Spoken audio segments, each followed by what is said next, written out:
যাদের আমার মতো ব্ল্যাক হেড বা হোয়াইট হেডের সমস্যা রয়েছে তারাই জানেন যে এই সমস্যাটা আসলে কত বড়। চাইলে আপনারা ব্ল্যাক হেড এবং হোয়াইট হেড দূর করার জন্য এরকম একটি মেশিনের সাহায্য নিতে পারেন। আমি আজকে আপনাদেরকে দেখাবো যে আমার ব্ল্যাক হেড এবং হোয়াইট হেড দূর করার জন্য আমি কি করি।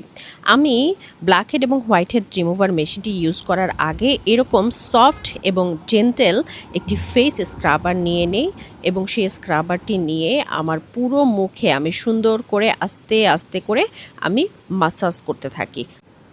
২ বা ৩ মিনিটের মতো আমি ভালো করে আমার পুরো ফেসে স্ক্রাবারটা মাসাজ করি। মাসাজ করার পরে আমার যে ব্ল্যাক হেড রিমুভার মেশিনটা রয়েছে সেই মেশিনটা অন করে ঠিক যতটুকু আমার দরকার ১, ২, ৩ পর্যন্ত এই মেশিনটিকে অন করা যায় বা আপ করা যায়। তো আমি যতটুকু লেভেল আমার দরকার ততটুকু লেভেল আপ করে আমি আমার নাকের দুপাশে, নাকের উপরে, গালের পাশে, থুতনিতে, ঠোঁটের ওপরে এবং যে যে জায়গায় আমার ব্ল্যাক হেড হোয়াইট হেডের সমস্যা হয় সেসব জায়গায় আমি মাসাজ করতে থাকি।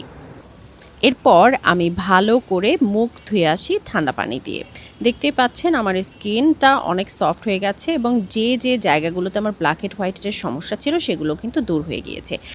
এরপর আমি একটি সফট টোনার দিয়ে আমার পুরো মুখে আমি ভালো করে মাসাজ করে নেই, কারণ এই মেশিনটা ব্যবহার করার কারণে এবং ব্ল্যাক হেড ও হোয়াইট হেড দূর হয়ে যাওয়ার কারণে আমাদের পোরগুলো কিন্তু ওপেন হয়ে গিয়েছে।